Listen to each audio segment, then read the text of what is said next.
China's emission fall and recovery in turning point against climate change. I'm going to take a look at null school to see the emissions coming out of China. They're the most in the world. 26% of carbon dioxide emissions worldwide come from China. China's troubling greenhouse emissions fallen for the first time since the country began its post-COVID recovery. Experts hail the potential turning point for climate change. The world's biggest polluter has vowed at the COP26 summit in Glasgow to slash its greenhouse emissions by the year 2060, in stark defiance of the more widely accepted 2050 target. China may well be on its way to upholding this pledge, according to a new report by the Center for Research on Energy and Clean Air, CREA for short. For Carbon Brief, figures published by the group Thursday indicate China's carbon dioxide CO2 output has fallen by about 0.5% in the third quarter compared to last year. The year-on-year decline in carbon dioxide was attributed to emissions from the cement industry and the burning of fossil fuels. This comes after China's planet warming output increased by 9% in the first half of the year due to the Chinese economy roaring back to life back after the coronavirus pandemic. This was largely fueled by a wave of stimulus spending that bolstered China's weakened economy. Data show that China's declining emission steepened going into September, and monthly emissions hit level last seen back in 2019.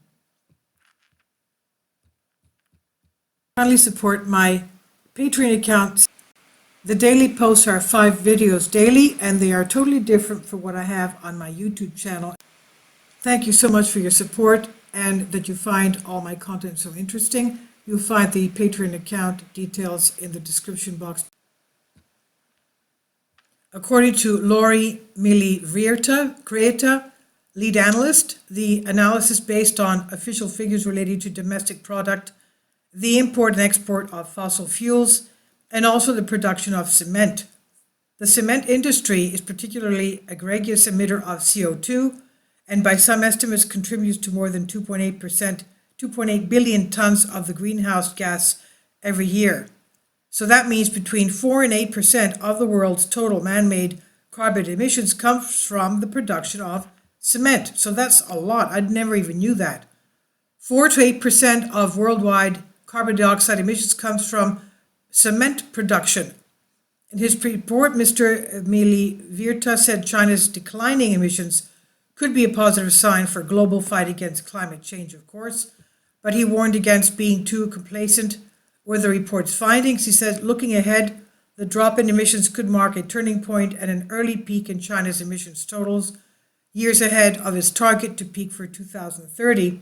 He said, alternatively, if the Chinese government injects further construction stimulus to boost its economy, emissions could rebound once again before peaking later this decade.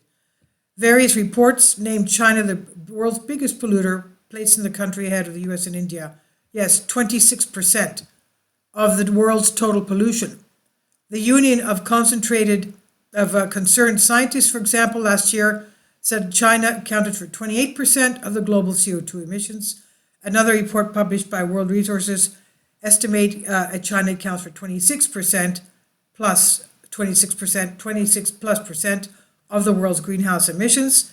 And in May this year, research carried out by Rhodium Group said that China had emitted 27% of the world's greenhouse gases in the year 2019, with emissions tipping over the last 3 decades.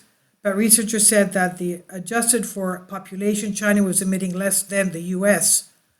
So consequently, emissions within this period saw the biggest year-on-year increase in the decade.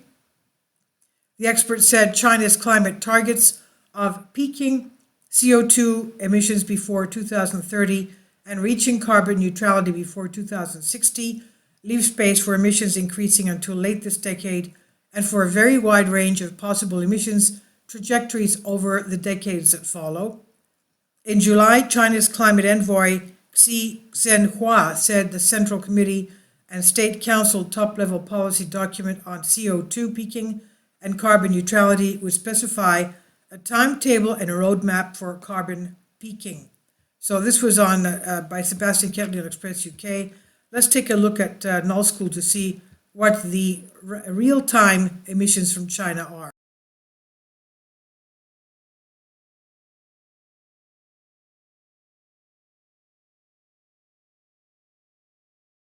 So see here we are at Null School, and of course this is over North America. This is right now showing us the chemical particulates over the North America, Canada. Something is going on there. The darker it is, of course, the more intense this is SO2. This is sulfur dioxide. This is carbon dioxide here. Okay, so the darker means less, and the white to blue is more. And let's go back here, turning around Europe. You can see a lot of pollution, carbon dioxide in Europe, Siberia, Russia, and China. Let's go to SO2 emissions of China, very intense.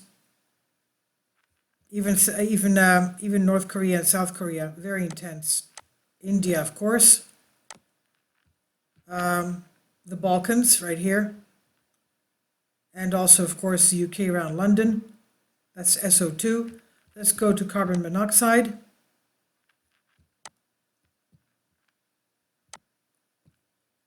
I'm looking at La Palmas. Okay, La Palmas.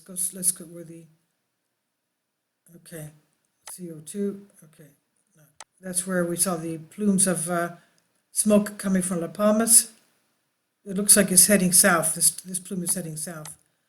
Okay, so the nitrogen levels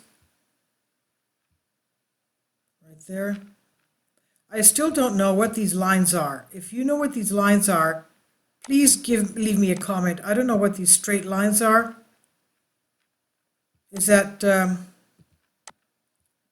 these are aerosols from airplanes? I have no idea. Look at this. Okay. Australia to Arabia, and we don't see any around there, Antarctica. Very strange, these lines. Again, sulfur dioxide. So you see, China is the worst. It's about 26, 27, 28%. And carbon dioxide. Okay, so please leave your comments, and thank you so much for your support. Thank you.